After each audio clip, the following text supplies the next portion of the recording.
Everyone. My name is Eugene Peterson, and I'm the chair of the Anne Arundel County Human Relations Commission. This is the December regularly scheduled Recording in meeting. progress. The Anne Arundel County Human Relations Commission is in the charter of the county. We were placed in there by a vote of the people in 2020, and we had initial responsibility for housing discrimination complaints.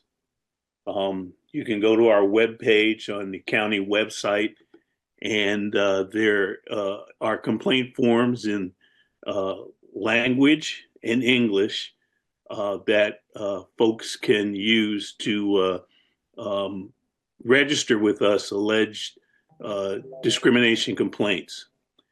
In the last legislative session, we were given additional responsibility for public facility discrimination. That would be places where the public goes, theaters, restaurants, other public places, and also employment discrimination, alleged complaints for employment discrimination. Although county employees are exempt from our responsibility and still are governed by the county office of law for their alleged complaints of discrimination. At this point in time,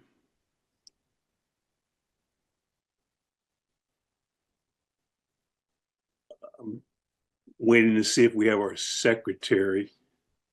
I don't, so I'll call the roll myself, and I'll pass it on to him. When I call your name, you can acknowledge whether you're present or not. Commissioner Daydoni. Present.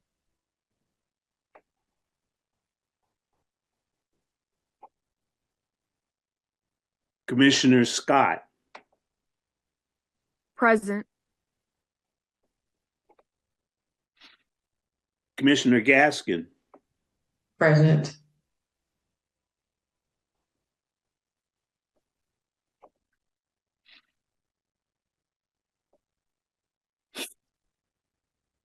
Commissioner Aiva. Present.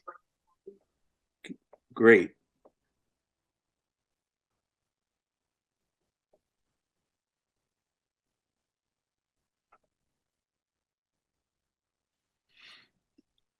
Commissioner Apter.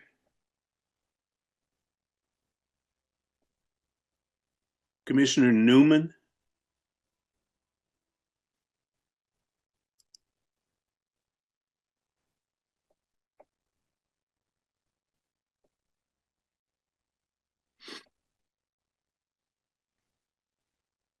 Commissioner Sorrow. Present. And I apologize in advance. I'm going to probably pop off camera so I can grab a bite to eat real quick. That's fine. Commissioner Hatcher.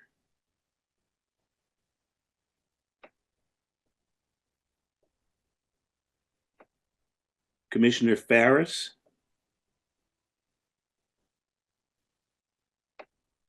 And of course, Commissioner Peterson is here.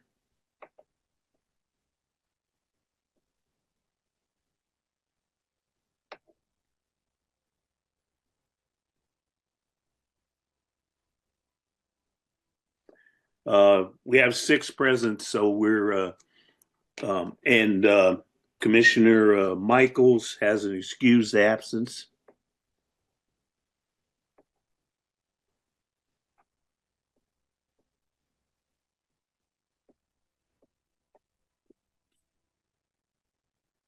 So I'd like to begin by calling the meeting to order at 6:05.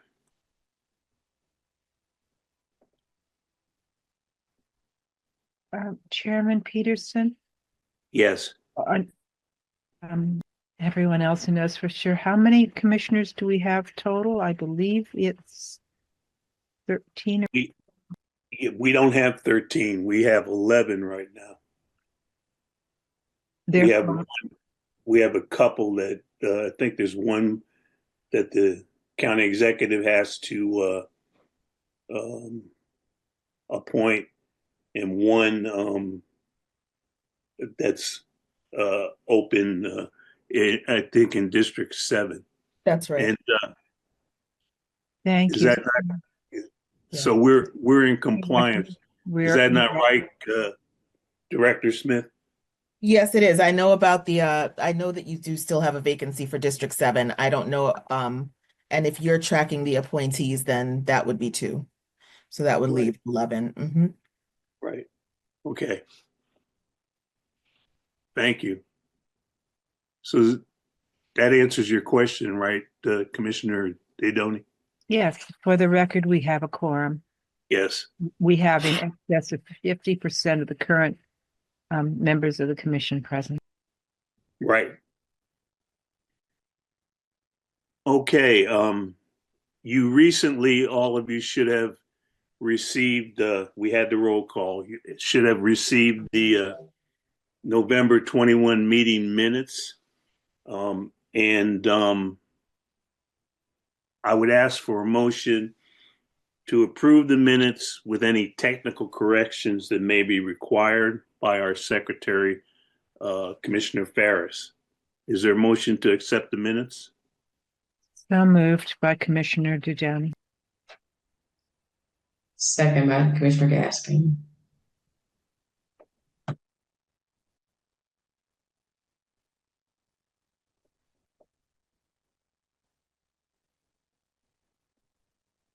Okay. Thank you.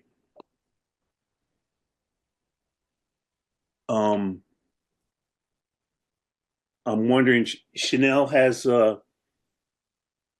Delegate Barrett joined us? Not yet. Not yet. Okay. So why don't we go down the agenda and go to the hate crimes grant update by Dr. Nicola Smith Kia. Dr. Nikki? Let me share my screen with you. Oh, Commissioner Newman is here. Give me 1 second, I'm sorry. Commissioner Ferris is here.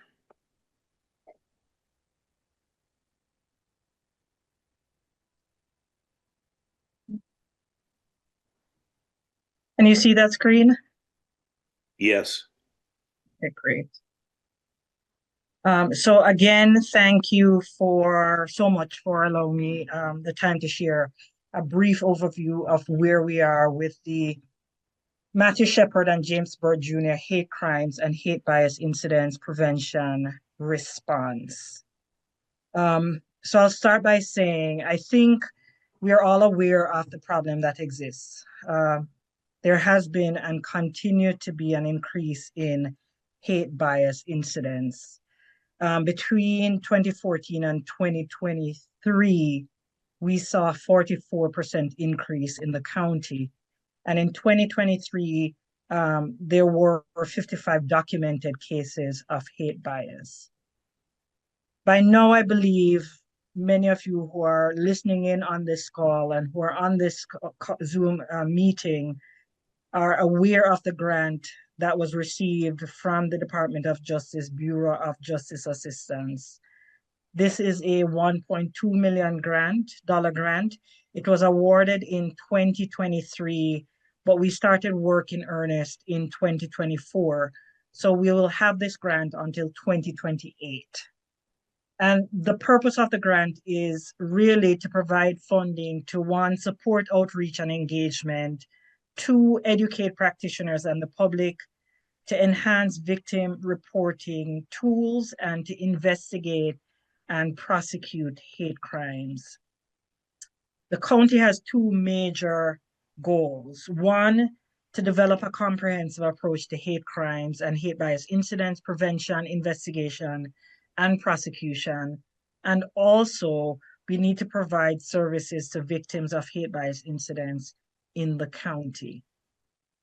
This will be a multi-pronged approach with many moving parts. And it is still being refined, and it will continue to be refined. We have categorized the work in three broad areas. The first is to engage, educate, and empower. The second is to build consensus and to enhance collaboration. And the third, to enhance tactics and technology. What I want to say is that we're not looking to reinvent the wheel. Many stakeholders I've been communicating with have been doing work in this space. So how do we get everyone together so we're on the same page? To help support this effort, we're hiring 3 part-time positions. So for those who are listening in, we're looking to hire a community outreach specialist, an administrative support assistant, and a research and data analyst. What I also want us to think about and recognize is that success is not only measured by the absence of crime, but also by the presence of justice in communities. And I think as a society, we've lost track of that and we've missed that. So this will be a very collaborative approach. The question is, how do we help and empower communities to become a part of the solution? A concept I often use is this will be a co-production of public safety. So the first prong, as was mentioned, is to engage, educate, and empower. And what that will entail is we're going to engage and educate the public and persons at risk of experiencing hate crimes. We're also going to prepare program partners to fully understand and address hate crimes through leadership and assessment of their organizational cultures, and will provide services to victims of hate crimes and hate bias incidents. We'll be creating a number of resources. We'll be updating existing resources. We'll be creating a resource bank. We'll be having stakeholder engagements, and a communications campaign will come online soon. We're actually in the process now of bringing on a communications and marketing firm to launch a communications campaign that will run from January through April of 2025. As I mentioned, educating, a major part of our work will be to educate the public on the difference between hate crimes versus hate bias incidents. Many of us are not clear on this. So we will be offering trainings, listening sessions, focus group meetings, and other types of engagement forums. The definitions of hate crime, hate bias are state mandated. And again, that information will be put in a palpable resource for the entire county. The second prong will be to collaborate and build consensus, and we will do that through improving collaboration between law enforcement, prosecution, and community-based organizations. We're going to build community trust and confidence in public safety agencies to assist in the identification, investigation, and prosecution of hate crimes. Research shows that when a community isn't trusting of their law enforcement agencies, it's more difficult to clear a crime or to prosecute a crime. We're also going to build consensus among public safety agencies to improve investigation and prosecution of hate crimes. And as I said, this will largely be a very collaborative process.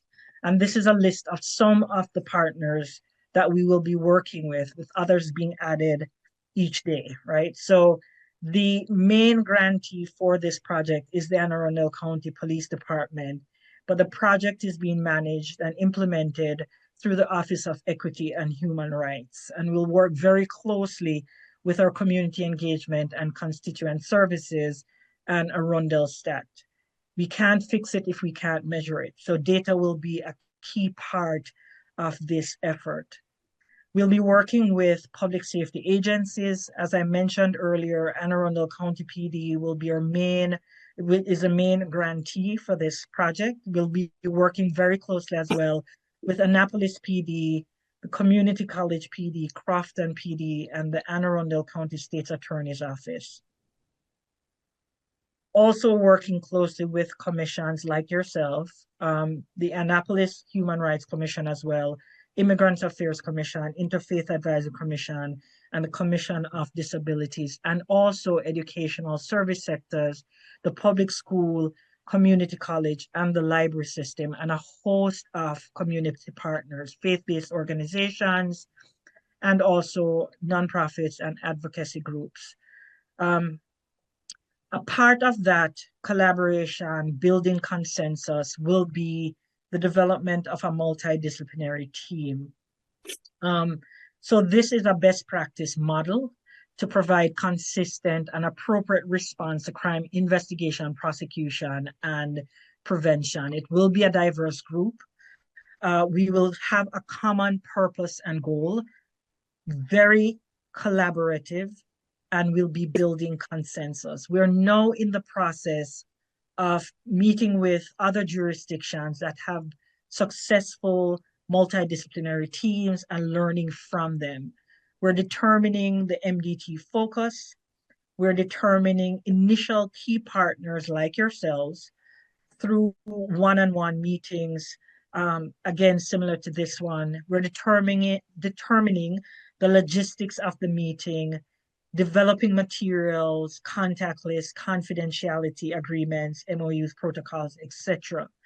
So there's more, you'll hear more about this in the coming weeks. We're hoping to meet at the end of February or the beginning of March, and I'll be asking for each key stakeholder to send one representative who will sit on the MDT meeting. The third prong is to enhance tactics and technology. Again, we're going to be doing this through establishing state and region-wide coordinated efforts to prevent, identify, investigate, and heal from hate crimes. We'll procure new state-of-the-art surveillance equipment to enhance investigation and prosecution of hate crimes, increase the reporting, identification, and charging of hate crimes, and enhance the capacity of law enforcement and prosecutors to prevent and address hate crimes through education and training. In terms of equipment, just an example of what we're going to be able to do, the Anne Arundel County PD will have the ability to purchase 3 movable cameras for the first year and 1 camera for each subsequent year. And the Annapolis PD will be able to purchase 1 camera for each year of the grant. As mentioned, we'll be doing training, so we will develop and implement training for the law enforcement agencies and for the public safety agencies broadly. And we'll be doing joint training between law enforcement and prosecutors. And I will stop there for now and open up for any questions that you might have. And let me stop sharing as well. And I thank you again for allowing me to present tonight.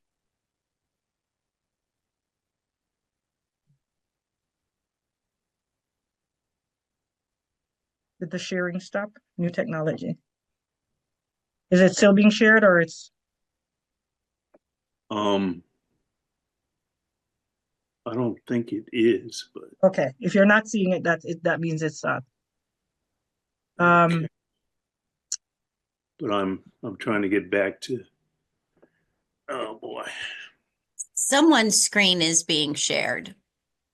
What are you seeing on the screen? Dr. Oh, Nikki, that's- I see that the It's still agenda being for shared? meeting's up. Yep. Yeah, the agenda is being shared. How do we get that out?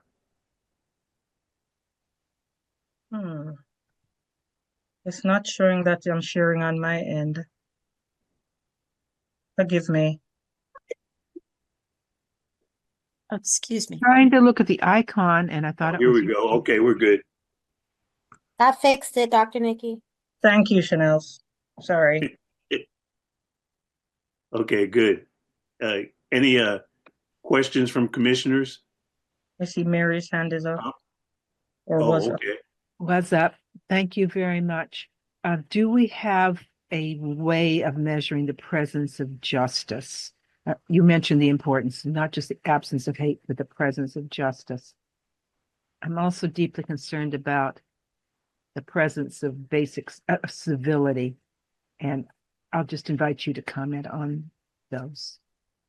So that's not currently a part of what we're looking at. And I'm sure there are ways you could do community surveys, perception surveys, etc. There is an opportunity. We are communicating with a number of different jurisdictions. I'm familiar with a number of academics who are doing work in this space of hate crime and community policing. So that's something I could certainly explore, but as it is at the moment, that's not something that we're planning to do for this grant, but we could measure it looking at community perception, etc. Hope I help. Hope Nikki, that you are helps. so busy. I am in no position to even request an additional assignment. If you have a reading list ready to share with us, and if you don't, next time we're talking, you give me the name of 2 books or something like that. Absolutely. And we're putting that together. And I should have said, I started in August of this year. So I haven't been here too long yet. And a major focus of what I've been doing is really reaching out and speaking to different stakeholders. So to date, I've spoken to upwards of 30 different entities, stakeholders, and I have a few other meetings before the year is out, just to ensure that we have a good, diverse mix of people who will be represented as we build and implement this effort. I'm very consensus driven. I'm very into collaboration. And so I want the voice of normal, everyday community members involved in this process as well. So more to come on that, Mary. Commissioner Gaskin. Thank you, Dr. Nikki, for that presentation. I have a question. I was going to ask if the schools were involved, but I see that they are involved. So my question is, do you anticipate that part of that involvement will be training within the school for the students, or is that has that not yet been determined yet? Because I know a lot of times things come from the community, and the students take those behaviors and those things into the school and act it out in the school setting. I was just wondering if education within the school is part of it, or is it just getting stats from the school system? It's all encompassing, and we've had an initial conversation with the public school system, and we'll be having many more conversations. There are trainings that are available for school age children from the federal government that can be implemented. We'll be having conversations to determine what and how best to approach that in terms of the schools. But certainly there will be education inside and outside of the schools, working with possibly parents, etc. Thank you. Absolutely. Thank you. Any further questions, comments?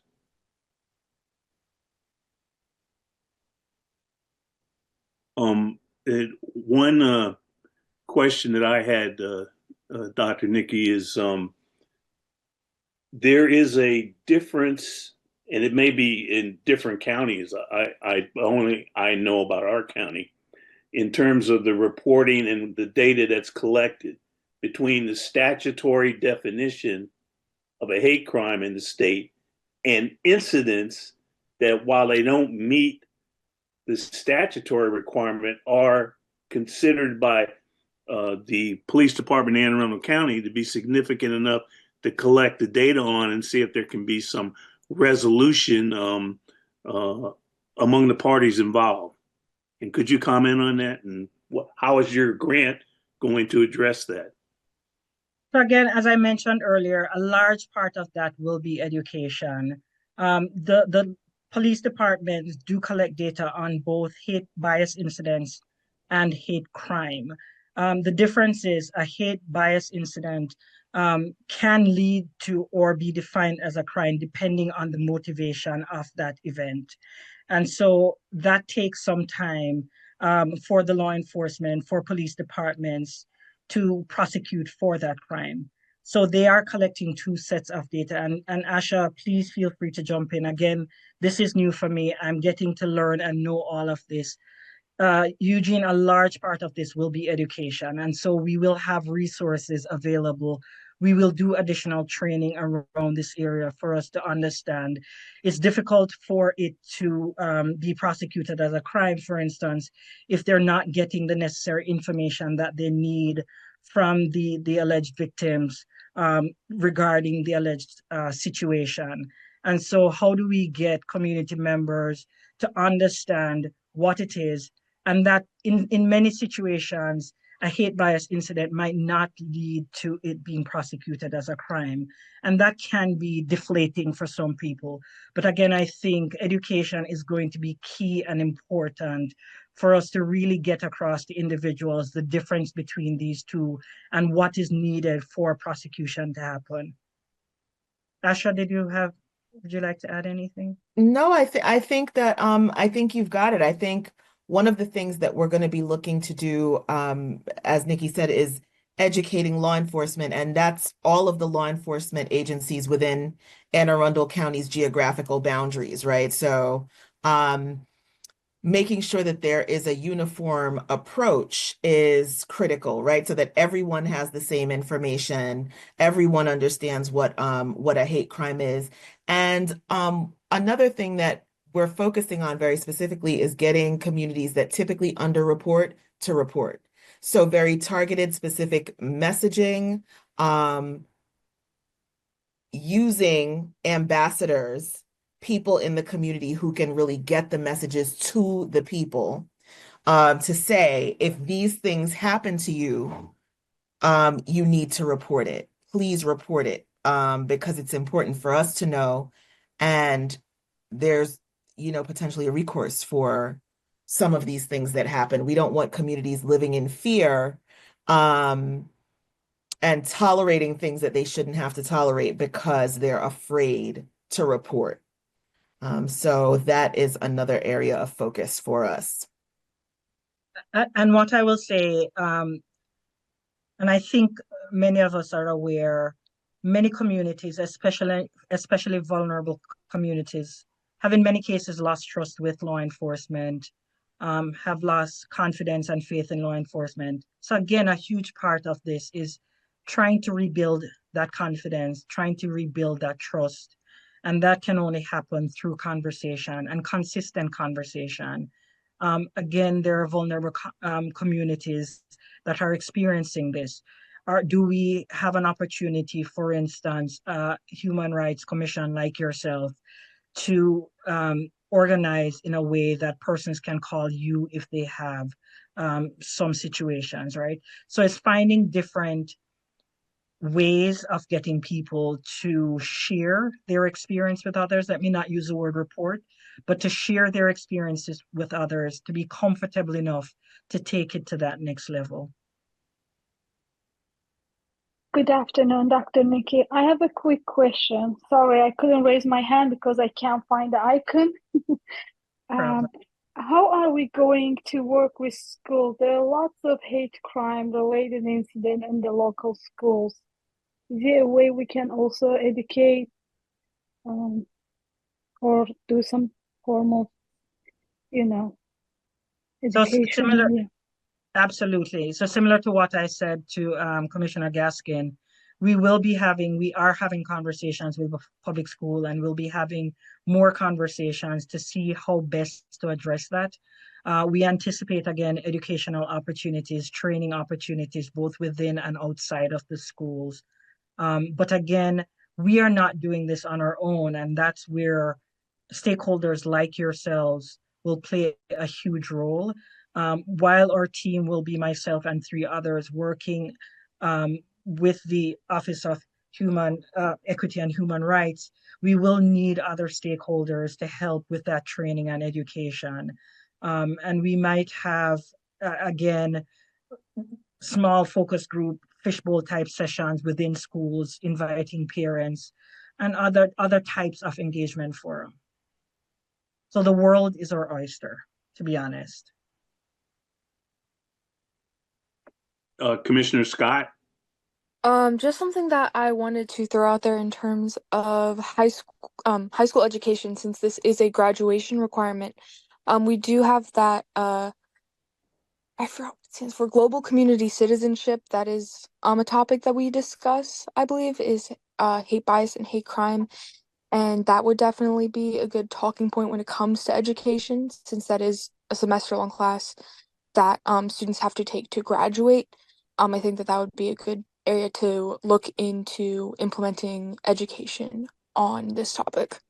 Great. Thank you so much for your suggestion. Really appreciate that. Nikki, I think we should make a note of that for our next conversation with Mr. Dickerson and the team. Commissioner Daydoni? I note that Dr. Maisha Gillens is with us. I want to acknowledge the incredible work she and her office have done over 6 years at least, including the equity training for faculty. Within AACPS, she has been faithfully present for and advocating for the hate bias and bullying and cyberbullying policies and regulations. And I'm proud to be in Anne Arundel County and have the support of AACPS. I also want to voice my personal frustration. When candidates for the Board of Education, recent unsuccessful candidates, blatantly post angry screeds, SCREEDS,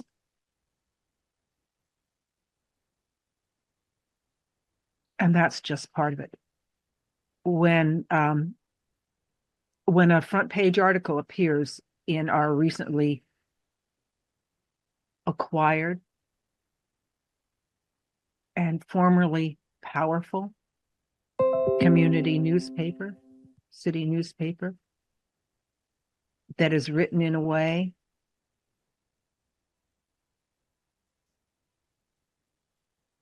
that hides the bullying, these are small things in a dark season, and it is difficult to fight the hopelessness. All of you, Dr. Nikki,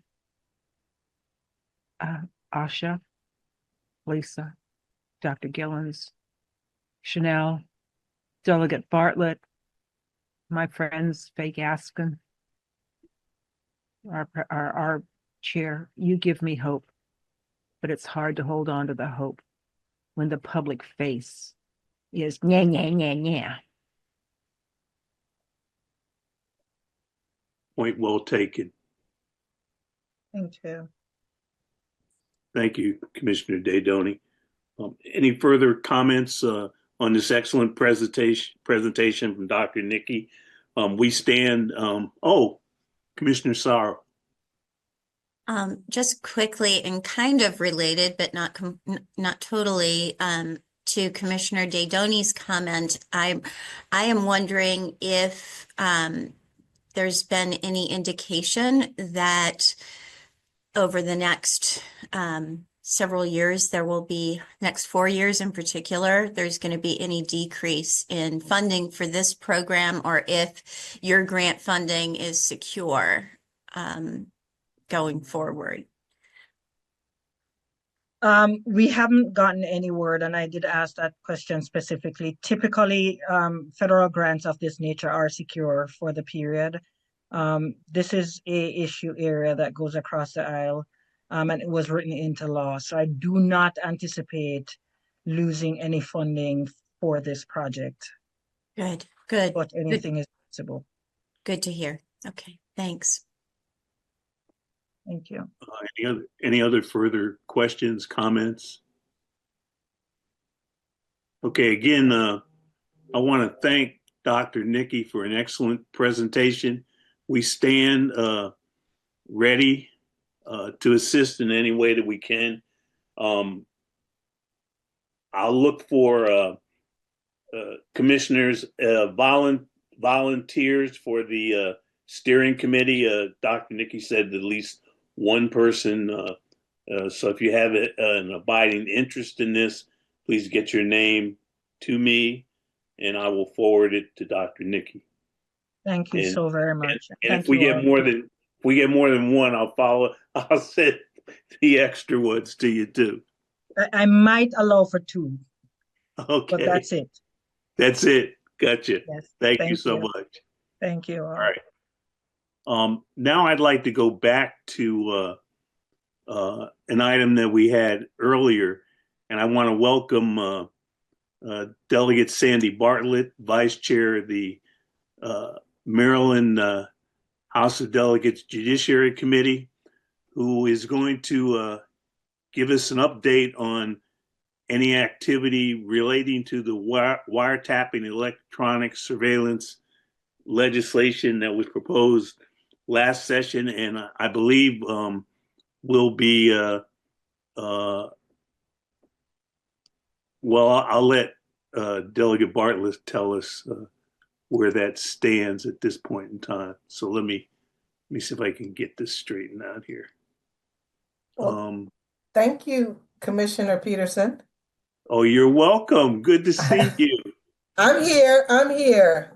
And it is good to be here. Thank you for this introduction. This is my first time visiting the commission, and I just want to say to all the commissioners, thank you for having me. I appreciate this opportunity.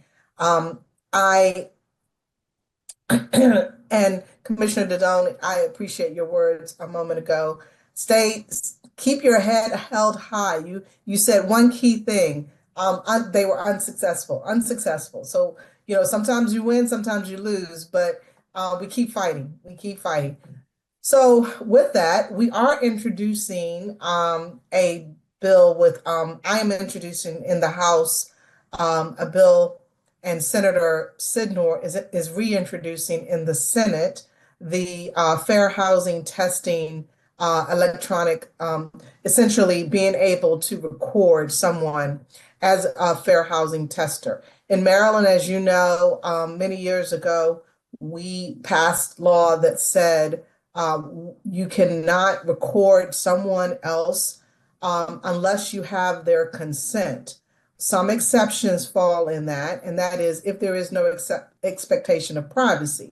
So if I go out on the street and I yell, well, there's no expectation of privacy. You can record me all day long. But if I'm having a one-on-one conversation with you, I expect that to be private. It is meant to be private. So we have to carve out exceptions in order to to make sure that what I say or what that landlord or that housing provider says, if it is a violation of one's civil rights, we need to get that into evidence in a proceeding. We can get what they said in evidence in a proceeding by giving the testimony from the person who heard it, but we get into some problems with respect to the hearsay laws. So we want to make sure that when a fair housing tester, who is someone with the federal government, the state government, or a nonprofit that is in the business of, and that has been in the business for 2 years, goes in to test the viability of a housing provider or a landlord, to test the viability when they either are saying there's no vacancies or anything of that sort, that information can get into a court proceeding, so that we can see that the landlord or the housing provider has violated the civil rights laws, discriminated against someone who is a protected class. I'm sorry, Eugene, did you have a question? No. Okay, so next, I wanted to just give that overall on that. The bill was introduced last year. It had been introduced prior to that, but it was introduced last year. It successfully passed out of the Senate. It did not pass out of the House. And in the Senate, there were some floor debate, and there were some key people who are usually in favor of civil rights advancement, who didn't vote for the bill. The reason for that is because I'm going to give you just a quick little history, and then I'll explain. So, in the domestic violence community, if you record your assailant actually,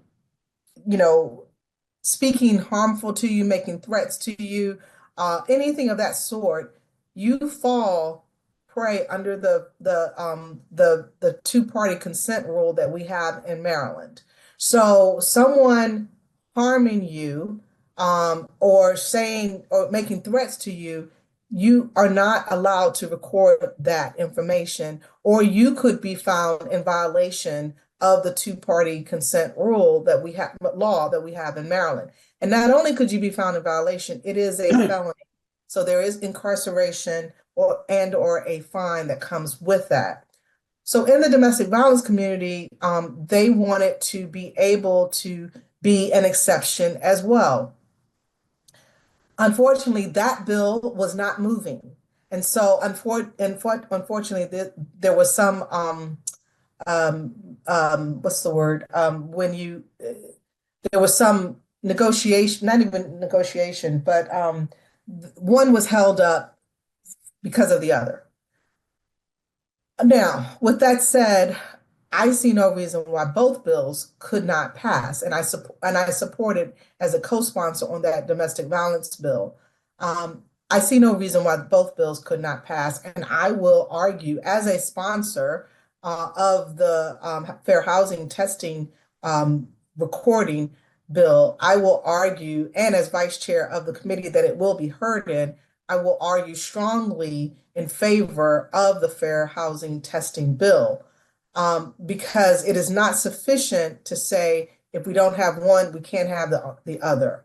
I don't know where we got that mentality from in life, but I am not a fan of that mentality. I always believe you get what you can get, and then you come back again and you try to get more at another date. So with that said, we are going to go ahead and fight for fair housing testing to be recorded.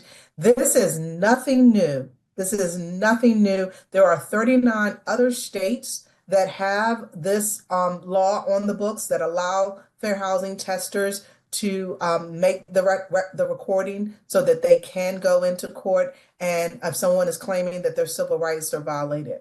We have huge support for the bill. We had huge support last year. We had the Maryland Commission on Civil Rights, Disability Rights Maryland, NAACP, of course, the county executive. We had Maryland Realtors, Equal Rights Center. I'm just naming these because I think it's important for you all to know that this is a strong bill with strong support. The Office of the Attorney General came out in support of the bill, as well as Montgomery County, Anne Arundel County, and not only just the county executive, but ACDS came out as well. So it has its support. Now, with that said, I won't pretend that there was no opposition, because there was opposition. Keep in mind that, as the Washington Post says, when democracy dies, there's darkness when democracy dies. I think they've had that up for quite some time. If we don't shine the light on something, then we can continue to behave in a certain way, right? So what this bill does is shine the light on discrimination, and some people don't, they want to remain in darkness. So what we have to do is get this bill passed this session. And if we can get the domestic violence bill passed as well, I will be super happy to get both bills passed. not only that, there was a third bill that was competing, and that was to remove the felony um, penalties and make it a misdemeanor.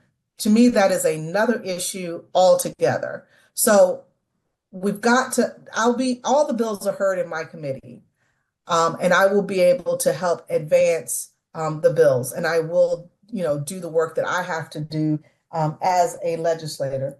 So I didn't go into a lot of the history, a lot of what the bill does, because I think it's pretty, I think that part is pretty clear. But if you have any question on what the bill does or any other questions on anything that I didn't cover, please feel free to Commissioner Peterson, if we can allow for questions.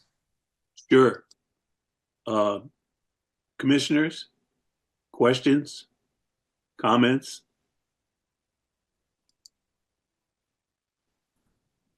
Looks like Commissioner Sorrow has a question or a comment. Okay, Commissioner Sorrow. Yes, Delegate Bartlett, I just want to thank you for your support on this bill. When I was part of ACDS, I was working with Asha and her team to do a really rigorous testing program in Anne Arundel County, and we saw how important having those recordings would be if in the event that something needs to go forward. And so I'm working, I'm no longer with ACDS, but the organization that I'm with now will be supporting this. And I'm trying to bring along some of the legal services providers as well to provide support. I heard, and that's just sort of by way of background and a big old thank you to you. I had heard there was a discussion of somehow combining the two bills, the domestic violence bill and the fair housing bill. Is that not happening? Was I misinformed? You were not misinformed. I can't say it's not happening. I know that was part of the discussion last year. We will continue that discussion, and I will be a part of that because I am a sponsor. I will say that it is the bigger issue is pretty big, and that is to repeal this two-party consent or all-party consent. I like to say all-party consent, but to repeal this all-party consent requirement. That is a big issue because it has been law for a long time. So so that is the big umbrella issue, in my opinion. I know you know this, Commissioner Sarah, but I just wanted to make sure everybody knows. So that is the big issue. So the question becomes, it always becomes, are we going to repeal or are we going to make exceptions? And so that's where the discussion was last year. That will be the beginning, that was the end of discussion last year. That will be the beginning of the discussion this year. We will get the answer and move forward. I don't mind questions and issues coming up. What I don't like is getting stuck and not moving because there is a question or an issue. Right. Right. I think there's a fundamental difference between the two, particularly with regard to the fair housing testing, because the original purpose behind keeping that two-party consent rule in place was to ensure the civil rights of folks against whom there was government overreach and recording. And so it was really to prevent further civil rights violations. And the fair housing testing also tries to prevent civil rights violations. And so the two sort of work in concert, and it would be a shame for the two-party consent rule to frustrate the purposes of this proposed bill when the goals are the same. Exactly. Or aligned. They're aligned. Exactly. Thank you. Thank you. Appreciate your work. Commissioner Daydoni. I observe as an advocate that for the first several years of advocacy, we are taught and trained to work through testimony and submitted written testimony, and more importantly, spoken testimony.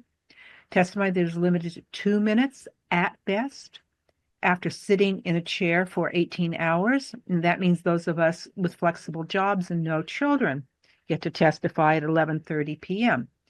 It also means that we get to look at things in the most narrow of ways. Fellow Commissioner Sorrow has just pointed out that there is a unifying perspective that allows us to look for the commonality of the civil rights. That can never be captured in a 2-minute testimony and will not be read in a written testimony. So I come to you with the following question, as many of us had. After doing our teething in testimonies and written submissions, how do we get a big bite now that allows us to look at this more intelligently, more deeply, and bring that in front of the public and the decision makers? How do we play the big boy game here? Or in this case, big girl game? I think that's an excellent question. And I think while on the one hand it is true and that one only has the 2 minutes and you can submit written testimony, that's always super helpful because we get written testimony. I think it's 2 days prior to the hearing. That gives us time to review and to read that testimony. I am ashamed to say we used to get it 1 hour before the hearing. Okay. And so the reading was done while the testimony was going on. And we did it, but it wasn't the optimum way to get it done. With that said, these types of conversations in the community where we're talking about it, where we are, you're educating me and I'm educating you on the nuances of the legislature. This communication is super important. It's also super important to meet with the folks who are actually going to be voting on the bill. Now, as you said, it is, in my opinion, it is somewhat of a privilege to be able to come down to Annapolis and speak those 2 minutes, but it also is a privilege to come down to Annapolis and to be able to meet with legislators. I will add, though, many legislators will meet with the community via digital means now. So that is a tool that we have in our arsenal that we didn't have. So keep in mind, we had 1 hour before 1 hour before the hearing, and we had to meet in person.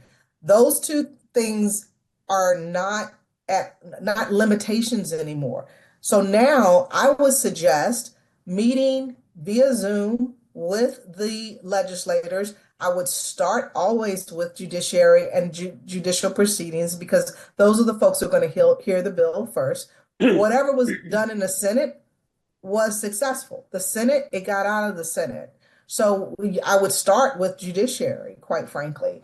I would start with the chair of judiciary and keep meeting with as many people as possible. Then I would also meet with the folks who perhaps in judicial proceedings in the Senate who voted against the bill on the floor. And there were people who voted against the bill on the floor. Like I said, regular folks who would support civil rights still voted against the bill. So keep in mind those conversations, that's where the work is done. It's the same as anything. The real work is done prior to. Some of the work is done prior to, and then work is done afterwards. So that would be my suggestion with putting on the big girl and big boy stance is to actually meet with delegates, let them know how important the bill is, meet with senators, let them know, meet with the leadership as well, meaning the Speaker's office, and let them know how important the bill is. Because I will tell you, in some instances, at this stage, at the beginning, towards the end, it's a little bit different. But in the beginning of session, which we're getting ready to start January 8th, at the beginning of session, I think advocates have more power in their arsenal than we do. Towards the end, we perhaps have a little bit more power because of the fact that everything's happening so fast and those conversations are happening really fast and advocates are sometimes not able to get there quick enough. But in the beginning, when we're going into session and we're spending 10 to 15 minutes and the rest of the time is on announcements about, our family being present or whatever, that's when people have the energy to take the meetings, to have the conversations. I hope that answers your question. I gave a list of things, and if anyone has any questions, you can always contact my office. Commissioner Sorrow had a question about whether the bill was pre-filed. The pre-file was done at drafting. So what we did was we asked prior to the deadline to have the bill drafted. What we did not do is what one calls drop the bill in the pre-file stage. So as on the first day of session, we will get a formal draft of the bill. That formal draft then can be presented to the clerk of the House, and that from there on we'll get a bill number, which I will quickly notify you, and we will get a hearing date. Now, with that said, because this is an reintroduction of the bill, the hearings are going to be shorter than they were last time. So I cannot stress enough, those individual meetings with the delegates and the senators and leadership are vital.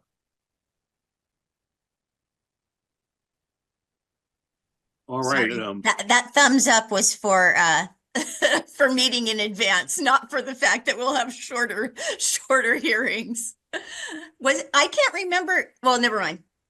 Thank you so much. You're welcome. Hope I answered the questions. Certainly did, Delegate. I guess if I could summarize briefly what you're saying, each individual commissioner now is being told that if you want to have impact, you need to look up the Judiciary Committee, find out who's on it, and request a meeting, preferably for individuals that don't have the time to go down to Annapolis. You could suggest a Zoom meeting or a telephone call, talk, and we should do that as soon as you get us the draft, delegate. Is that what you're saying? Yes, it can be done as soon as the draft is provided to you. It can be done. It could be done then. That's fine. The legislator will not have what you will have, but that's not unusual. That sometimes the advocate may speak on the bill that the legislator doesn't have a copy of. It would be helpful if you are having a meeting to provide a copy to the legislator, because this isn't one that they would be able to pull up if you meet with them before the bill has a bill number. Sorry to get into the weeds on this. No, that's fine. But that's the way it works. As soon as we get the draft, then we can make a call, send the draft to the delegate, and then have the conversation. Yes. So if you don't have time to have a conversation, an email is fine.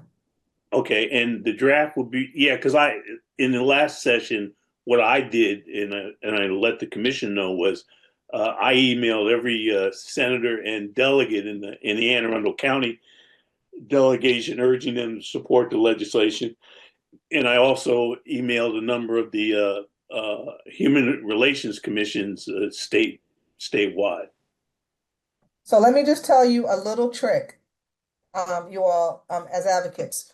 Two things that I always tell advocates. One, let them know, first of all, I would suggest you start with your representatives. Okay, I would start with your representatives and let them know that you are their constituent in the first sentence of your email. Second, I would, of course, I didn't write it down, so of course I forgot it. I was writing everything down. Constituent, and the other thing is, if you send an email to multiple people, BCC everyone else, or send in everyone individual emails. I say that because just like you all can detect a form response, okay, we can detect a form. And when I say it doesn't have the same effect on you, if you get a form response from a legislator, it doesn't have the same effect if you get that, what as opposed to a personally written email. So I suggest each email be, as much as you can, tailor it to just sending it to the one person based on, whatever you want to base it on. But it just makes a big difference because remember, you're dealing with humans. And so there's always that, that human contact factor that always is more appealing than if we feel like something's just a form. Those are my tips.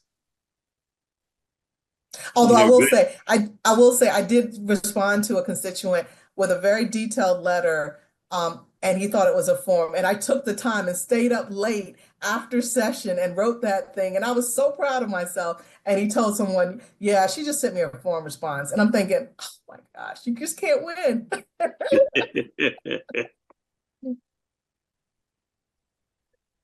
Well, thank you, Vice Chair of the Judiciary Committee and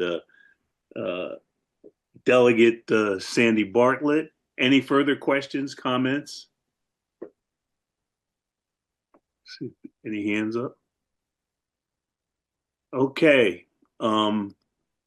We've got our marching orders. We know what to do. As soon as Delegate Bartlett sends me the draft, I will get it to everybody.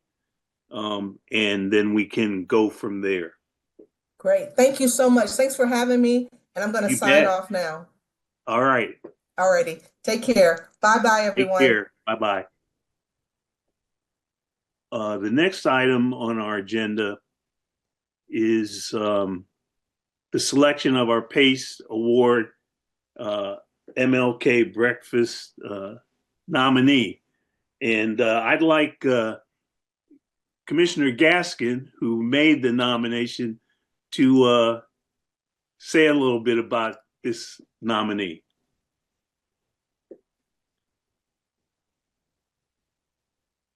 Okay, so I think that everyone got the email from Commissioner Peterson about Ratasha Harley. I'm sorry, Ratasha Harley. Ratasha is, I say she's a young woman because she's like my daughter's age, so to me she's young.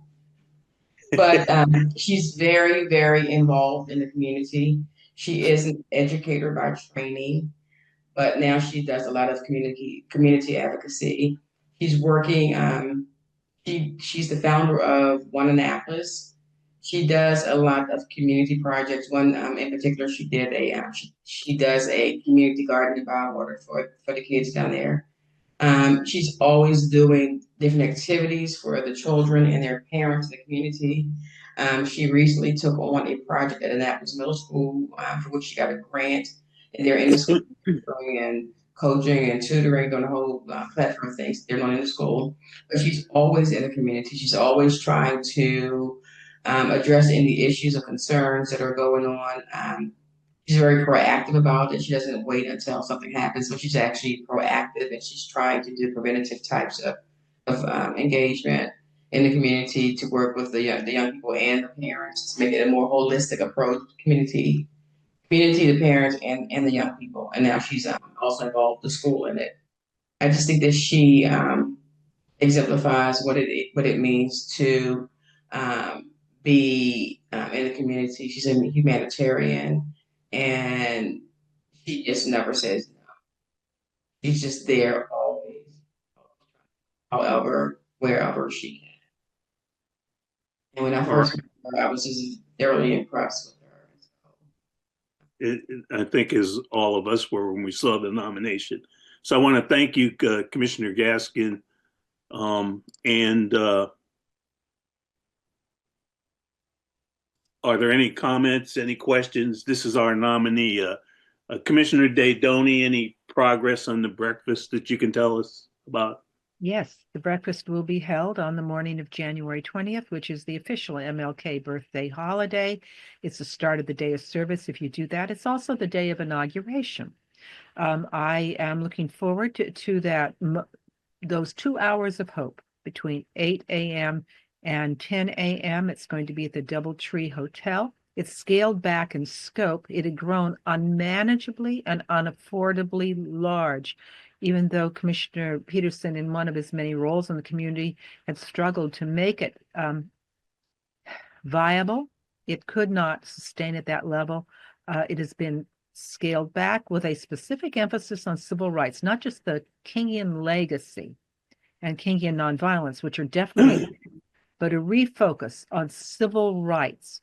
And it is specifically aimed to combine, these are the phrases I'm using, the wisdom and experience of the veterans, of the elders, and the vision and passion of the youth. It will lead us into a day when much is happening. I'm going to be following it up by listening to Reverend Dr. William Barber preaching from Ebenezer Church in Atlanta.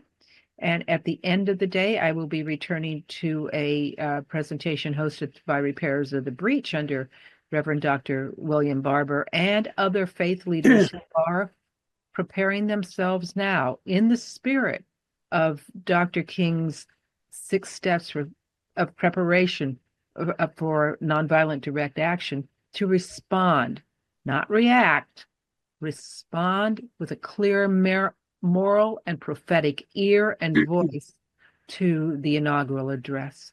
It can be a very rich day. I spoke of hopelessness before. This will be a difficult and rewarding day, and it's going to start with hope. Can you get us any information that you have if commissioners choose that they want to participate as you were going to I'm begging you to come. Tickets will be on Evite. It's going to be $50 per plate, and it's the buffet breakfast that is usually done at the Doubletree. I think we all know the Doubletree routine by now. And I'm saying Doubletree by Hilton, not Double T. It's a little bit more upscale, not a whole lot, but a little bit more upscale. And you can also buy the tickets in person through me. That will be coming out. We have a number of speakers. Our keynote speaker is going to be Reverend Mark Wainwright, who is the lead pastor now at the historic First Baptist Church of Annapolis, and a number of other speakers as well. And so, if the commission wanted to come together and buy a table, hint, hint, feel free. I certainly will. I'll circulate an email and ask for commissioners who would like to engage in getting a table. Thank you. And thank you, Chairman Peterson, for the work you've done all those years to make the larger, more impressive manifestation of this happen up until the point where it was no longer post-COVID manageable. Well, thank you for that, but a lot of other people were involved in it, and that's why it was so successful for many years, going back to the time when civil rights activist Carl Snowden and a few folks got it started in Annapolis over 40 years ago. So this will be the 44th, won't it? 44th year. Yeah, that's correct. Okay. I believe Commissioner Gaskin has her hand raised. Oh, yes. Sorry. Commissioner Gaskin. Yes, Commissioner Daydoni, is the information available on Eventbrite now? Because I try to find it. No, it is not. Okay. It is not. And that is my responsibility, and I'm sorry it's not there yet, but it will be there shortly. Thank you. Okay. I'm sorry, before you guys move on, I just wanted to double check on a couple of things. Typically, the county executive's office pays for the plaque that is issued for the Dallas Pace Award. Right. So, and I assume that you'd like a citation for the person who has been selected. Yes. If you can just let us know by what date you would like to have those things and to whom we should give them for the breakfast. Asha, is it possible that there can be a recognition, since this is an Anne Arundel County event, is there possible to have a recognition to all of the awardees? So I think what we've done in the past is for the other awards, I think there have been citations.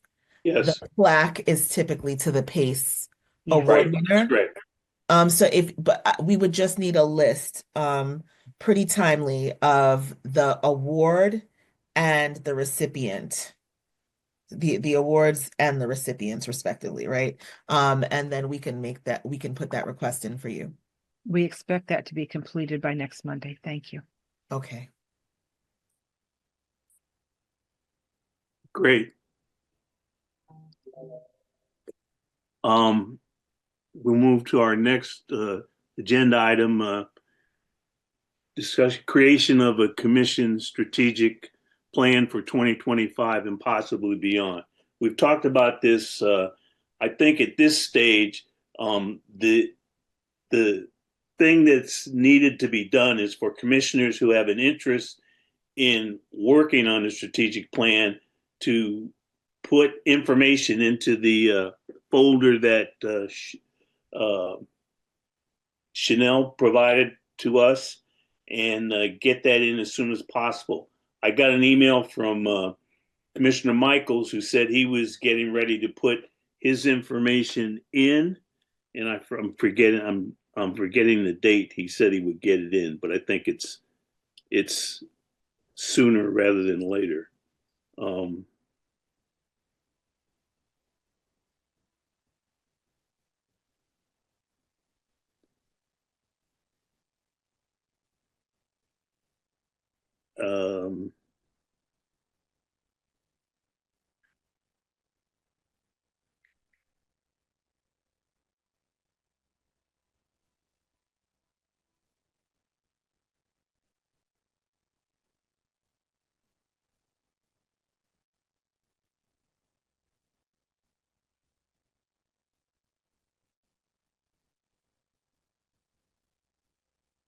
he says he's going to submit his HR strategic plan input to the G drive that Chanel sent it out, and he also Commissioner Michaels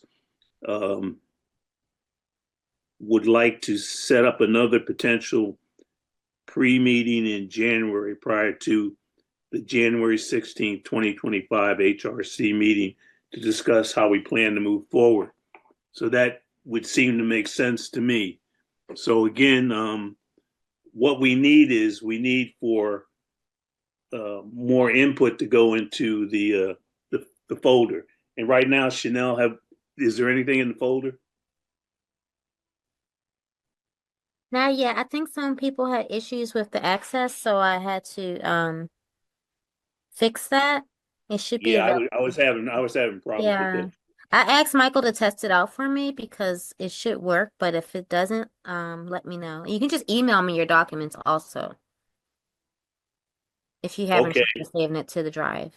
so the assignment is for those that are interested in the creation of the commission strategic plan for 2025 to, if you have strategic planning documents, information now, send them to Chanel.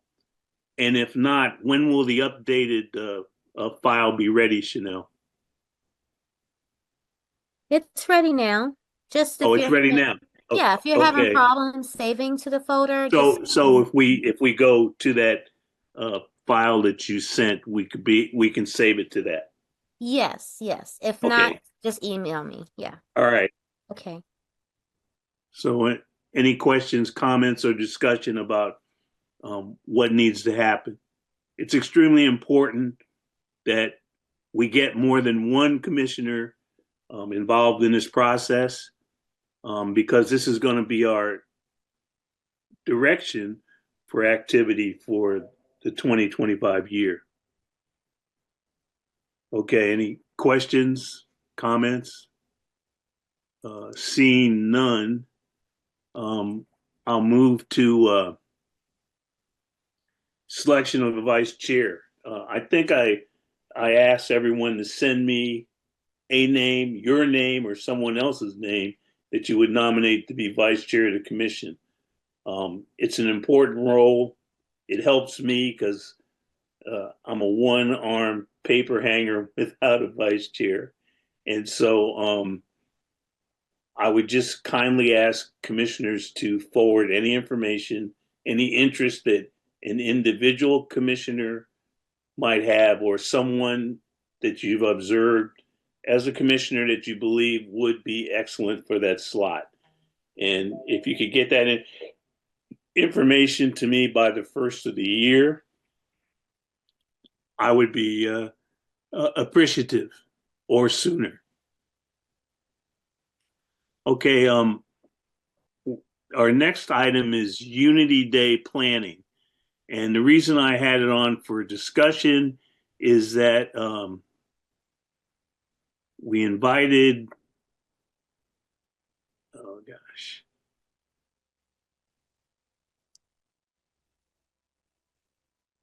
Dr. Gillens to help us out with some new ideas about Unity Day. So Dr. Gillens, I'm going to put you on and let you address the commission in terms of how you see this, where we are, where we've been with Unity Day, and what you're suggesting might improve our assistance to the school district in promoting unity. And I'm happy to help with that as well, Dr. Gillens. I know that you are at rehearsal for your you're dealing with family matters while Okay. always listening in. So if you need me to start, and then you just let me know. I can do the history, Asha, because that's the easy part. I'll take the easy part. Thank you, Asha. Hello, everyone. Maisha Gillens, Chief Equity Officer for Anne Arundel County Public Schools. So yeah, the history and definitely the, those individuals who were there from the beginning, if I am misspeaking, definitely please correct me. So, oh goodness, about this point, I would say about 3 years ago, there was an incident at one of our high schools in the Pasadena area that really prompted, it was it was a racial incident that occurred.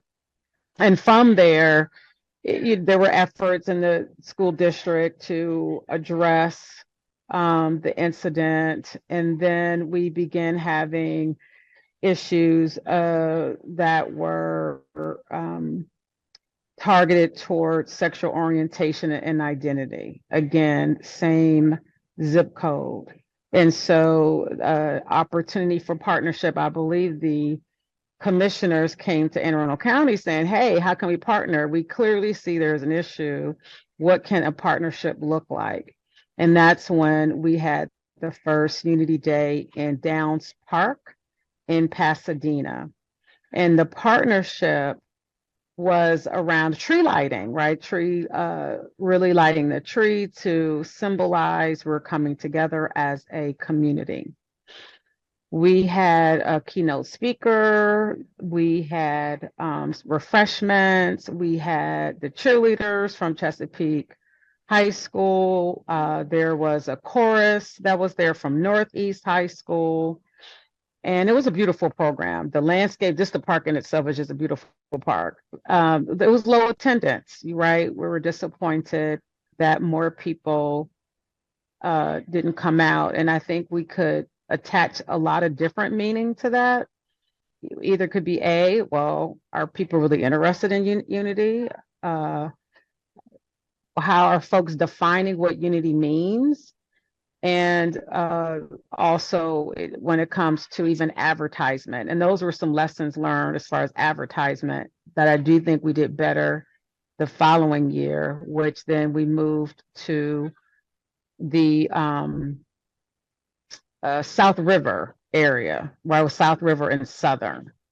We had lots of student participation, and that was at Truxton Park. Again, beautiful park, hidden gem. No one knew that it was there. It was really fascinating for folks who just wasn't familiar with that park to come out there.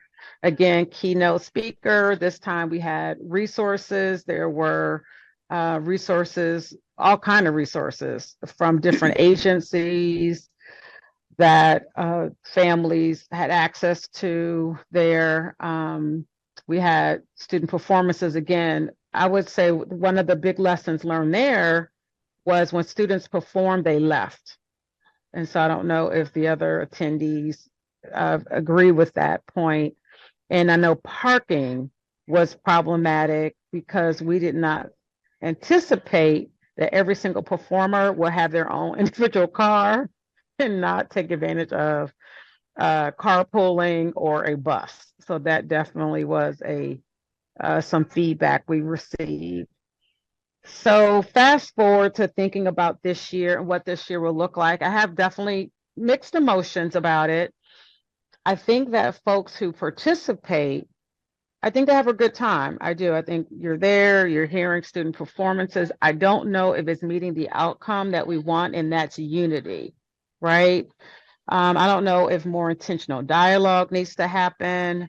For the speaker who we had at Truxton Park, he did hand out conversation cards to allow people to, talk to each other that way. But again, it's hard to really tell if the outcome was met in that type of environment when we truly talk about unity.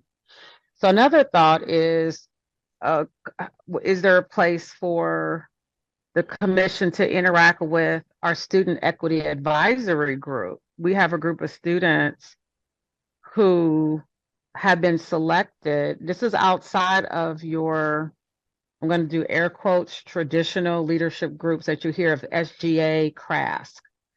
The Student Equity Advisory Team, these are students who truly want to look critically around equity issues in Anne Arundel County, and they're doing the work. Their schools can apply for like a little grant that comes out of our office to actually implement something. So these students, again, want to take action. I would love to engage young people in this.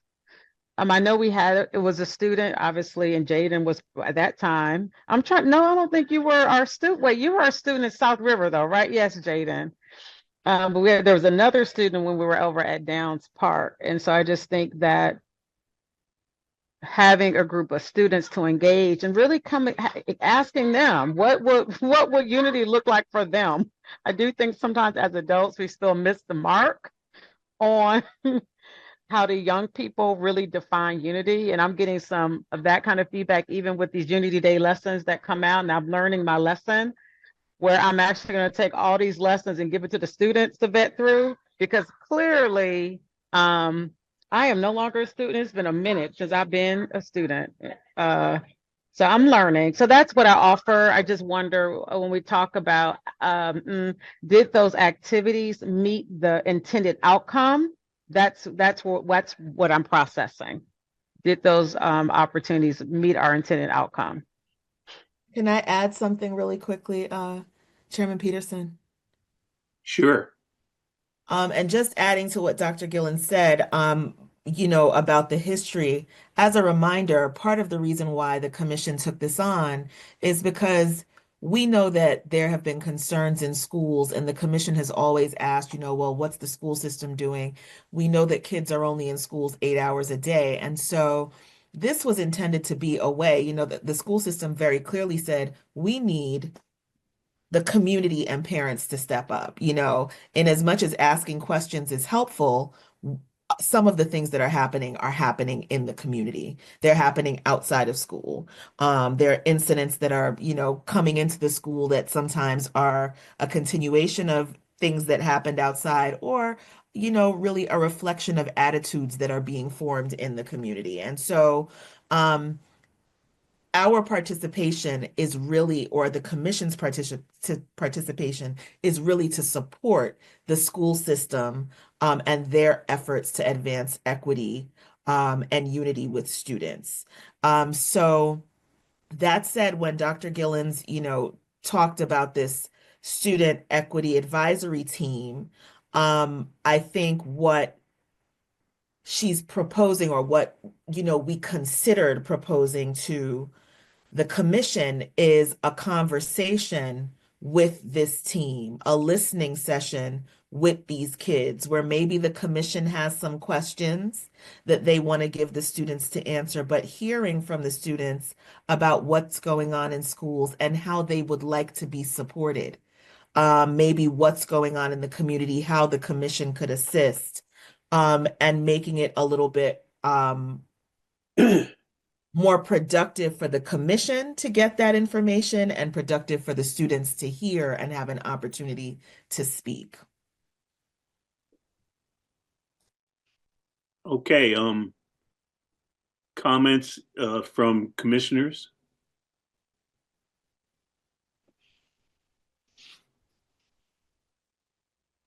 I think it's a great idea. A lot of times, when we're sitting on high and we're saying this is what we should do, but as Dr. Gillis and Asha just alluded to, the fact that we need to know exactly what the community, in this instance, the school, the students need from us, as opposed to us going there with a plan in place, and it's not even what they really want. And so then we're not reaching them, and we're not reaching the issues and the problems that we're trying to. I think it's an excellent idea to get their involvement and let them tell us what it is that they really need from us. Would it possible, excuse me, I'm sorry, would it possible for Dr. Gillen sharing her contact information with us? Sure, we can get that to you. Thank you. I guess I would ask Asha to send out the contact information to all commissioners. Commissioner Scott. Yeah, I definitely think that it is a good idea to make sure that we have such a large group of students being able to have this input, especially since there's so many different community dynamics at play in each school. As far as I'm aware, there's, I believe, one seat member per school. So definitely being able to have that picture from all throughout the county, from all different communities and makeups. As you know, what I see as a student at Northeast might be different from a student from Annapolis, a student from North County. It's entirely different demographics, entirely different needs that need to be met. And I think definitely making sure that we connect with that group, and maybe even other student groups that exist at the county level, would definitely be beneficial. Thank you, Commissioner. Commissioner Daydoni. I'm confused. I'm going to ask for some clarification. Are we talking about a joint planning session where the commissioners hear from the students and together we come up with a plan for Unity Day? Or is it being together and hearing each other, particularly commissioners having a chance to hear the students, that replaces the more celebratory event that had been Unity Day in the past? I think the proposal is that for this year, this would be the Unity Day event, because I think Dr. Gillens was saying that we might be able to actually do it on the last Unity Day of the year in March, potentially, right? Is that right, Dr. Gillens? Is that what? Yes, the last one is March. Yep. Mm-hmm. I really love that, and I've either lost track of, or it no longer is available, the presentations, the meetings that would be published or posted, where Dr. Bedell met with the students, and the students would be having their own equity advisory committee, not the one that's with you, Dr. Gillens, where I'm present with you, but the students with Dr. Bedell would be putting forward their story. Losing the touch with the student voice is really a terrible, terrible loss. I cannot speak highly enough about the importance of that. I'm all in with you on a chance to hear the student voice. Any other commissioner thoughts, ideas?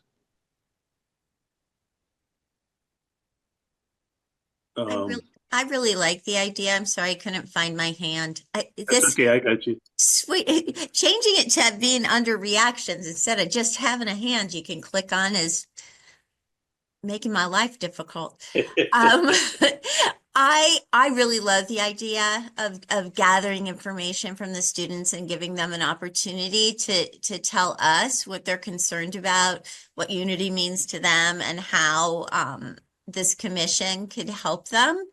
My question would be, what would be our, and maybe this would be further down the road for planning, but would we be looking at like a virtual session so that we could get lots of involvement from throughout the county, or would we be looking at something in person? And if so, would we want that? I'm putting my bias into it. Would we want that to be in various locations around the county to make sure that we get a good cross-section of students and views?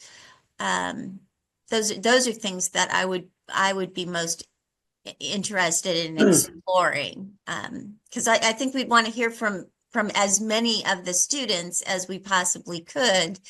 And I don't know what our just the human resource part of us, I don't know what we have capacity to do in terms of going to many different locations at different times. I think that would be ideal. So if I can, is it okay if I can just interject for a minute just to let you know about our format for the Student Equity Advisory Team? Mhm. So schools select 1 to 2 students, secondary. We're talking middle and high, so that grade group matters. So we're talking grades 6 through 12. Again, 1 to 2 students are assigned for our middle and high school. So now I think we're at that's like 45 students total, and they rotate every other month. So month 1 would be in person, month 2 is hybrid, month 3, so they rotate that to give access for folks who can't come in person. So that group is already structured and they're already there. So the vision is for whoever is available from the commission to be invited to participate and have a part on the agenda Okay. to Okay. hear from the students. Yeah. Mm-hmm. And we I meet love it. when we are in person. Well, I was going to say, when we're in person, we're at the board for the most part, but we were also in Crofton the other day for it being hybrid as well. So I guess the locations, now that I say it out loud, may differ, depending on what's available. Getting a place to have a meeting is sometimes not easy. Yes. But yeah, that's how, because my thought was carving out time on the agenda Mhm.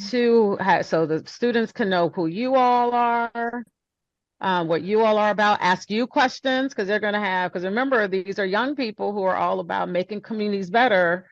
So Mhm. just to hear that you exist, it will be a learning opportunity for them. But I would say, was it last year?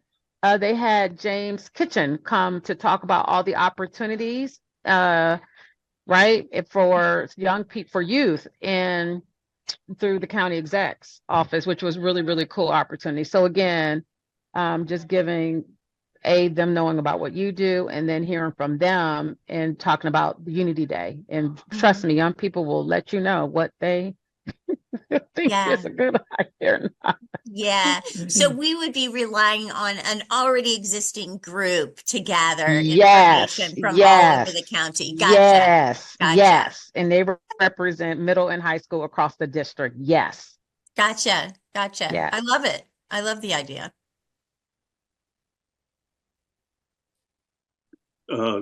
Commissioner Daydoni? what extent does the composition of the student equity group reflect the protected classes that we, the Human Relations Commission, are asked to protect? Are you asking what the demographics are of the students? Demographically, do they represent all of the protected classes? Do we have students with disabilities present, for example, students with gender, sexual identity, Yeah. So, heterogeneity present, as well as economic income, as well as race and religious differences? I would definitely say it's definitely a diverse group. There are certain questions that we do not ask students unless they disclose on their own, right? So while we know there are protected classes, there's still certain demographic information that we will not ask a student. But however, right, if they want to share, they're welcome to share. I would definitely say we are more diverse than a lot of the student groups in that I can name. Okay, Jaden is nodding. I don't know. Yeah, I would definitely say yeah. And and purposefully, we also Katera Miss West is the equity specialist who oversees seat. She purposefully goes to schools that normally don't even get representation at all for a student leader. I'm just saying. So, which is important that she's paying attention to that. Yeah. Then amen and thank you. All right.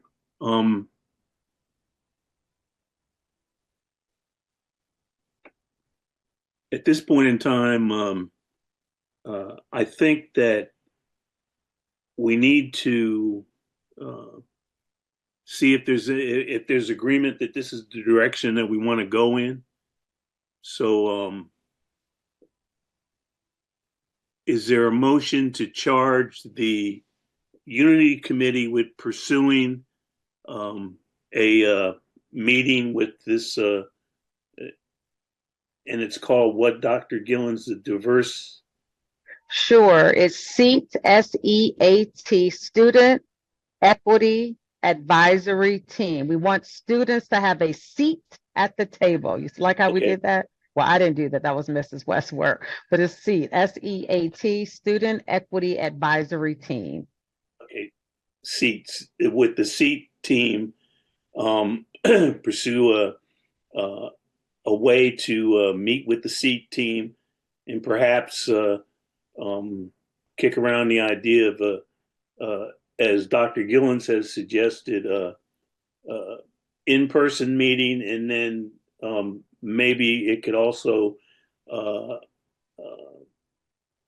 link up others that aren't able to attend that are part of the seat team, that could participate via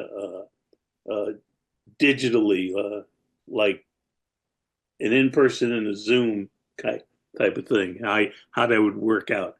Does that make any sense, Dr. Gillens? Yeah, so you're talking about commissioners who are not able to come in person. Will we have a virtual option for them? Commissioners and any of the seat members. That you said. Oh, yes. Yes. And I'll find out when that meeting is, that we're definitely hybrid, but even if it's in person, we can definitely have, make sure, because we want access, right? We want everyone to have access. So I'm not concerned about that. Right. If it's in person and we can't, for whatever reason, use the digital stuff, you guys have recording capability, so it could be recorded and then played throughout the school district programs, right? Well, because of the nature of what we talk about with the students, we don't, unless we were like creating something on purpose, like a PSA, you know what I mean? Like it had to record an actual meeting. Yeah. Mm-hmm. Okay. All right. So I guess what I'm doing is I'm doing some of the planning the committee might do.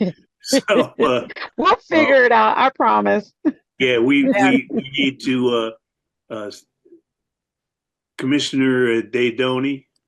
I'm concerned that if we all show up, we fall under the Open Meetings Act, and that exposes the seat members as well. And it sounds as if they are not only exempt from the Open Meetings Act, but for them to function effectively, they have to have some protection of privacy and security. Director Smith, would we be violating the Open Meetings Act? Can you repeat one more time what the proposal would be? To allow for commissioners that couldn't be present to join in or view the thing through Zoom or digitally. Absolutely not. I do not think that would violate the Open Meetings Act because I think all we're talking about is hybrid attendance. It's just the way that you attend the meeting. So we would have an opportunity for essentially all of the commissioners to be present. And I believe the issue is, would we be conducting commission business? And the commission business would be the business of listening.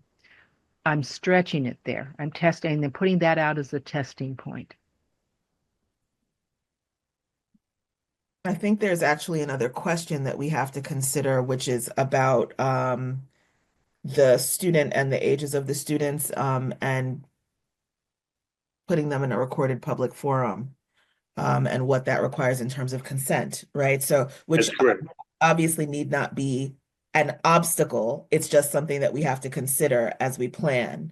So let's think about these two questions. I think it merits some research and then me coming back to you and letting you know. Sounds good. Commissioner Sorrow? Yeah, I think the initial part of that discussion was intended to ensure that all the students who wanted to participate could participate if they needed to participate virtually, rather than sort of the convenience of commission members. And so I think, and I honestly, Commissioner Daydoni, I had not thought about whether the Open Meetings Act would apply to commissioners attending another organization's or group's meetings, just to be participants in their meetings. So I guess we would need to figure that out, but I don't see where the Open Meetings Act would be implicated, but I'm sure that Director Smith could tell us one way or the other with some investigation. I just think if we do this, I think that we need to make sure that that commissioners are committed to participating and you know, respectful of getting on the students' calendar and on their agenda, and that that there's a good showing of commissioner involvement. Good point. That was a problem last year. Okay.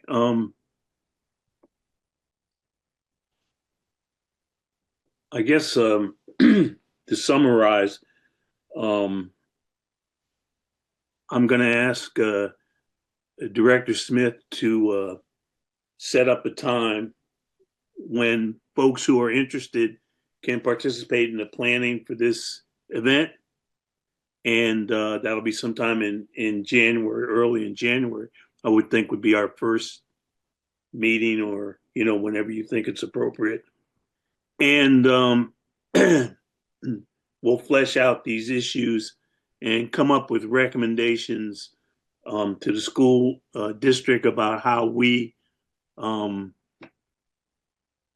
would like to support the district's Unity Day process. That makes sense? Is everybody okay with that? Is Director Smith okay with that? Absolutely. Okay. Thank you. Thank you. Now I'd like to move on to the next item on our agenda, which is a report from our Director of the Office of Equity and Human Rights. Hello, all. Director Smith. Thank you so much.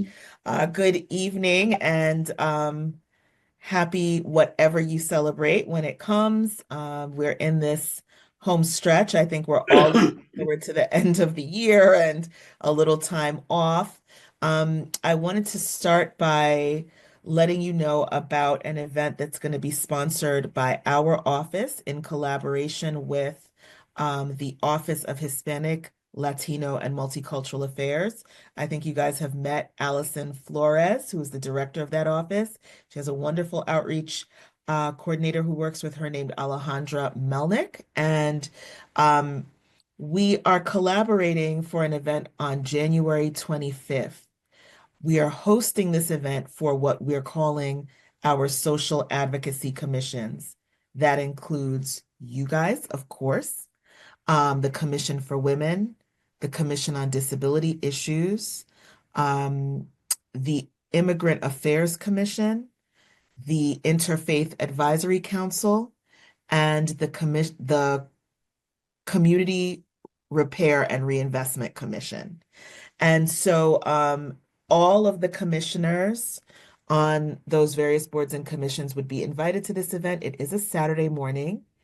It's from 10 to 12 at La Sierra Restaurant on Riva Road, so sort of centrally located in the county. And the purpose of the event is for the various commissioners that are tasked with similar types of work to meet each other, partner with each other potentially in the future, strengthen relationships, build intergroup coalitions, especially during a time where we know that there are intentions to divide people in groups, right? So it's about forging strong relationships so that we can continue to do the good work of advancing equity in the county. During that event, you'll hear for a little bit about what we have coming up. Our office has a new strategic plan that we've been going around town talking about a little bit. The Office of Hispanic, Latino, and Multicultural Affairs has their own activities that they're doing. They're really moving and shaking, very dynamic.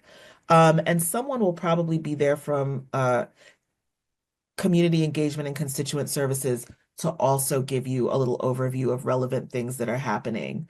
And so that we can also get your feedback on things. So we're looking forward to you coming out. Please save the date. Again, that's going to be January 25th, 10 to 12. You'll be getting invitations, personal invitations to your email, and you'll be asked, obviously, to RSVP. So that is one thing that is coming up. We've already talked about the Dallas PACE Award. And Dr. Nikki has talked to you at length about the grant. Those are some of the things that we have going on. At this juncture, I don't have anything else for you in terms of announcements. In terms of data, one of the things that Dr. Nikki is doing in collaboration with Arundel is reviewing the way that our dashboard is presented, that the data in our hate bias dashboard is presented. You know that it's year end, and that means that we're getting our year end numbers soon, so we'll be able to report those out to you. We also, I think you might recall about a year ago, I told you guys that we'd developed an internal case tracking system for complaints of discrimination. So we'll be reporting on the first full year of data from that database as well. So those numbers will be coming to you in January. Okay. All right. All right. Thank you. Thank you. I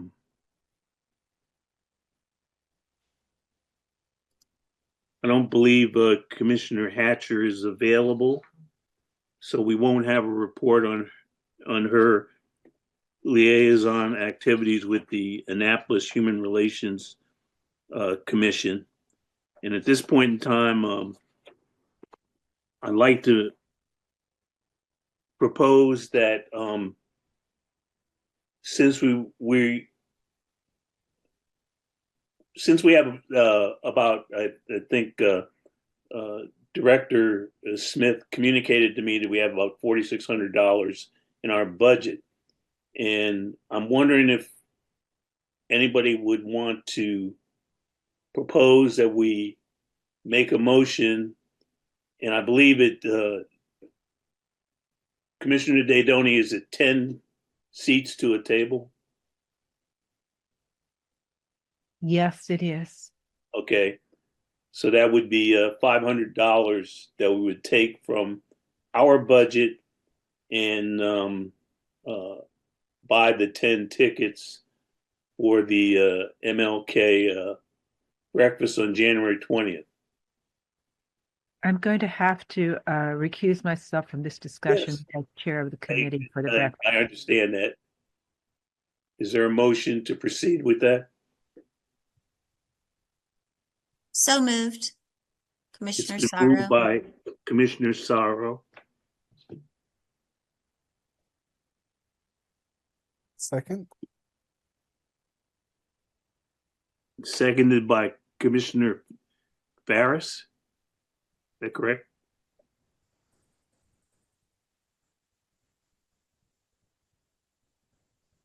All right. All in favor signify by saying aye. Aye. Aye. Aye. Aye. All opposed? Hearing none, the motion passes unanimously. So there'll be 10 tickets available. And I believe that would cover pretty almost everyone in the commission. You don't have to cover me. I'm in the room already. Thank you, fellow. That's correct. That's correct. Okay. So we have an extra ticket there. Well, I guess at this point in time, since we've passed this motion, if you are interested in attending the January 20th Martin Luther King Jr. Memorial Breakfast, please email me that you plan to attend as a commissioner. And then I'll forward those emails to Director Smith so she knows how many of our commissioners have committed to attending. Thank you. There are spare tickets from the tickets that are purchased. Is it a possibility to make them available to students who might not otherwise be able to attend? Yes. Thank you.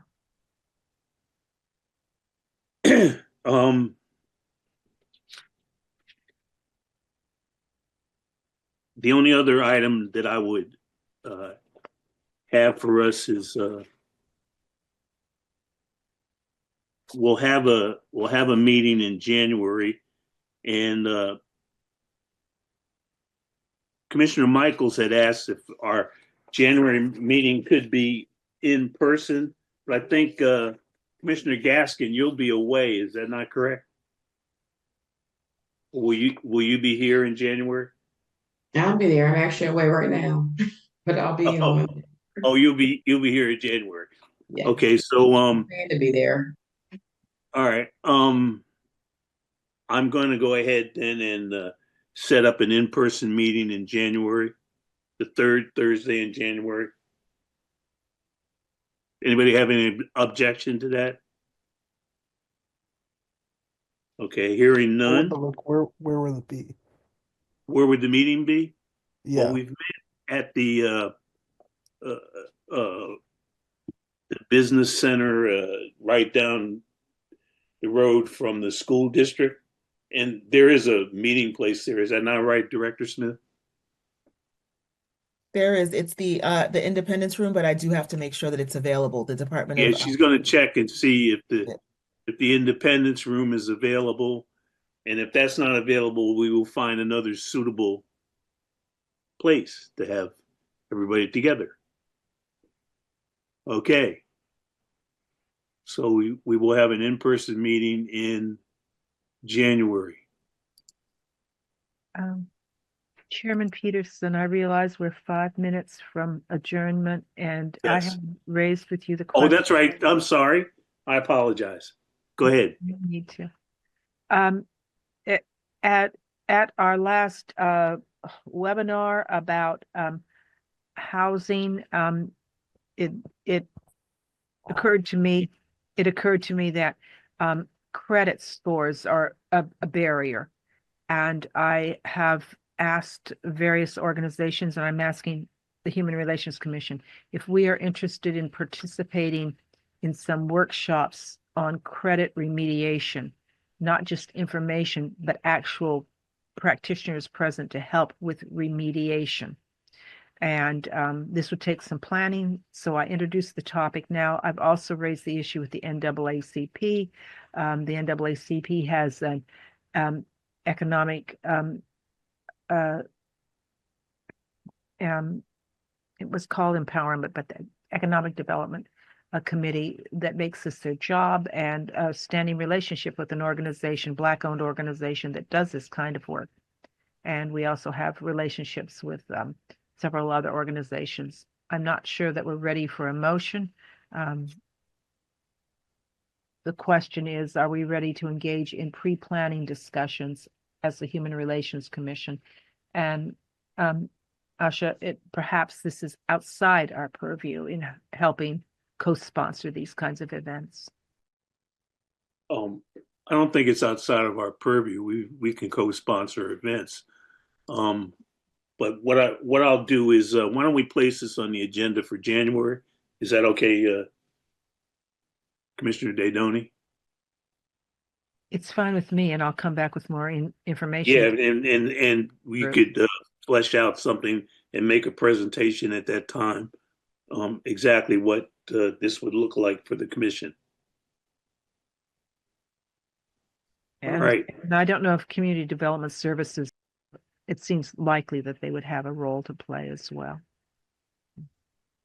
I'll work with you, Asha, on connections. Okay.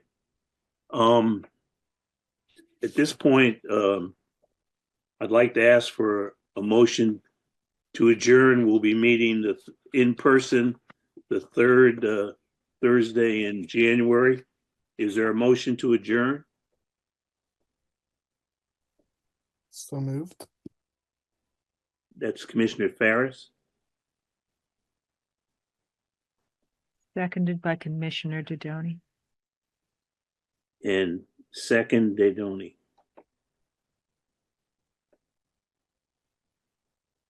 All right. All those in favor, it's a non-debatable motion, signify by saying aye. Aye. Aye. Any in opposition? Hearing none. Thank everyone who is in attendance and who listened in. We appreciate you sharing some of your valuable holiday time with us. And with that, we will close the meeting.